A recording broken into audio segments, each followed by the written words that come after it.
دنیا کی شروعات بہت سمے پہلے جب نہ زمین تھی نہ آسمان، نہ سورج تھا نہ چاند، اس سمے صرف اللہ تعالیٰ کا وجود تھا۔ اللہ تعالیٰ نے سب سے پہلے نور سے حضرت محمد صلی اللہ علیہ وسلم کی روح کو بنایا۔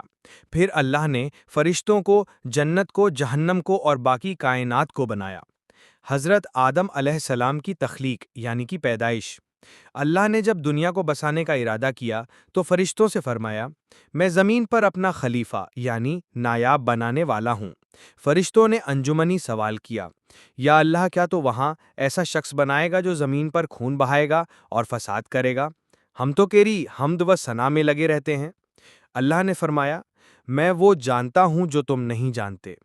پھر اللہ نے مٹی سے ایک عظیم مخلوق کو بنایا۔ یہ تھے حضرت آدم علیہ السلام۔ ان کو ایک خاص مٹی سے الگ الگ رنگ اور ذائقے کی مٹی سے بنایا گیا تاکہ ان کی اولاد میں رنگ برنگے لوگ ہوں۔ فرشتوں کا سجدہ۔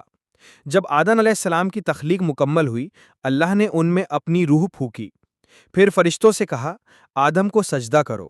سارے فرشتے سجدے میں گر پڑے، لیکن ابلیس یعنی شیطان نے انکار کر دیا۔ اس نے کہا، میں ان سے بہتر ہوں، تو نے مجھے آگ سے بنایا اور انہیں مٹی سے۔ اس تکبر کی وجہ سے اللہ نے اسے اپنی رحمت سے دور کر دیا اور ہمیشہ کے لیے شیطان بنا دیا۔ جنت میں حضرت حوا علیہ السلام۔ اللہ نے آدم کو جنت میں رہنے کو کہا، لیکن وہ اکیلے تھے، اس لیے اللہ نے ان کی پسلی سے حضرت حوا علیہ السلام کو پیدا کیا تاکہ وہ ان کے ہمسفر بنے۔ منع کیا گیا پھل۔ اللہ نے آدم اور حوا کو جنت کے ہر نعمت سے فائدہ اٹھانے کی اجازت دی، لیکن ایک درخت کے پھل کو کھانے سے منع کیا۔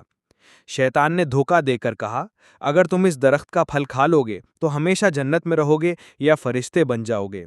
آدم اور حوا نے بھول سے اس پھل کو کھا لیا۔ اس پر اللہ نے انہیں جنت سے اتار کر زمین پر بھیج دیا۔ زمین پر زندگی کی شروعات۔ آدم اور حوا الگ الگ جگہ اتارے گئے۔ آدم شری لنکا کے ایک پہاڑ آدم پیک پر اور حوا جدہ کے پاس۔ بہت رونے اور توبہ کرنے کے بعد اللہ نے ان کی توبہ قبول کر لی اور ایک بار پھر انہیں ملوا دیا۔ آدم علیہ السلام کی اولاد۔ آدم علیہ السلام کے بہت سے بچے ہوئے۔ پہلے دو بیٹے حابیل یعنی کہ ایبل اور قابیل تھے۔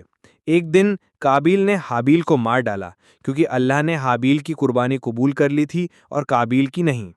یہی دنیا کا پہلا قتل تھا۔ پیغمبری کا فرائض۔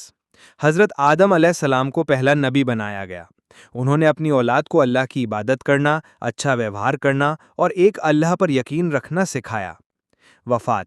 حضرت آدم علیہ السلام کی عمر قریب 930 سال بتائی جاتی ہے۔ انہوں نے اپنی زندگی اللہ کی عبادت اور انسانوں کی رہنمائی میں گزاری۔ ان کی وفات کے بعد انہیں دھرتی میں دفن کیا گیا۔ کچھ روایتوں کے مطابق وہ مکہ کے قریب منی میں دفن ہے، جبکہ کچھ روایتیں شری لنکا بتاتی ہیں۔ سیکھ یعنی کہ سبق۔ اللہ کی بات ماننا سب سے ضروری ہے۔ تکبر یعنی کہ گھمنڈ انسان کو شیطان بنا دیتا ہے۔